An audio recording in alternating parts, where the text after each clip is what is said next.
இன்றே டவுன்லோட் செய்து உங்கள் ஃபேவரட் ஷோக்களை என்ஜாய் பண்ணுங்க. மாப்பிள்ள, என் சிஸ்டர் உனக்காக எவ்வளோ பண்ணியிருப்பாங்கன்னு கொஞ்சம் யோசனை பண்ணி பாரு. நீ அவங்களுக்கு பண்ணியிருக்க, நான் இல்லைன்னு சொல்லலை. 2 பேரும் ஒன்றுக்குள்ள ஒன்றா நல்லா தான்டா இருந்தீங்க. இப்படியே அந்யூன்யமாயி 2 பேரும் சேர்ந்து வாழ போறேன்னு நினச்சிக்கிட்டு இருந்தேன்டா.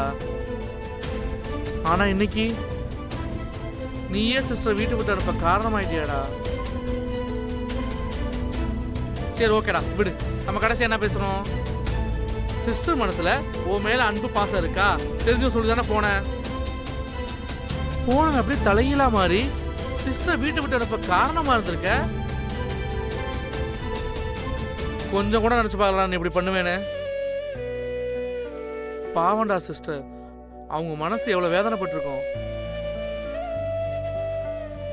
சரி அவங்க விட்றா. அந்த மனுஷன் என்னடா பண்ணாரு?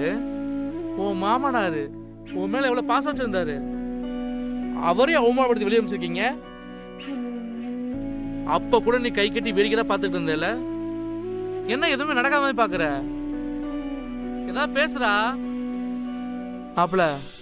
நான் உண்மையை சொல்லிட்டா, உன்னை என் ஃப்ரெண்டு சொல்றதுக்கே ரொம்ப கேவலமா இருக்குடா. ஆமா மாப்பிள, உனக்கு என்னடா, உங்க அண்ணங்க இப்ப ஜாலியா இருப்பாங்க, நீ ஜாலியா இருக்கணும், அவ்வளவுதானே? இந்த அடி ஜாலியா இருப்புடி, அடி அடிடா புடி.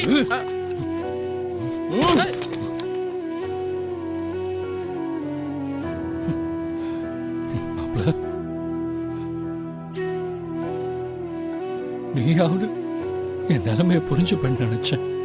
ஆனா நீயும் இப்படி பேசி என் வலி என்ன அதிகமாக்குறடா. நான் ஏற்கனவே உள்ள நொறுக்கி போய் கிடக்கேன்டா, நொறுக்கி போயிருக்கேன்.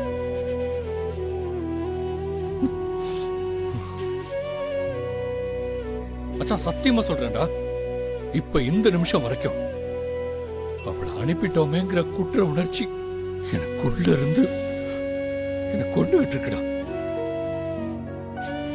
அதான் வீட்டுல இருக்க முடியலன்னு இங்க வந்து தனியா உட்காந்துட்டு இருக்கேன். சத்தியமா சொல்றேன்டா, அவ என் மேல எவ்வளவு நம்பிக்கை வச்சிருந்தா தெரியுமா?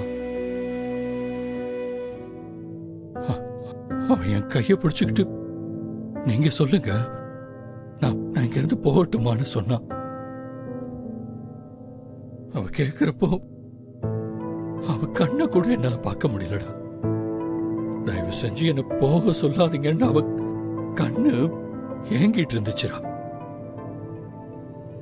உள்ளுக்குள்ள என் மனசு அவளை போகாதன்னு கத்திக்கிட்டு இருந்துச்சு.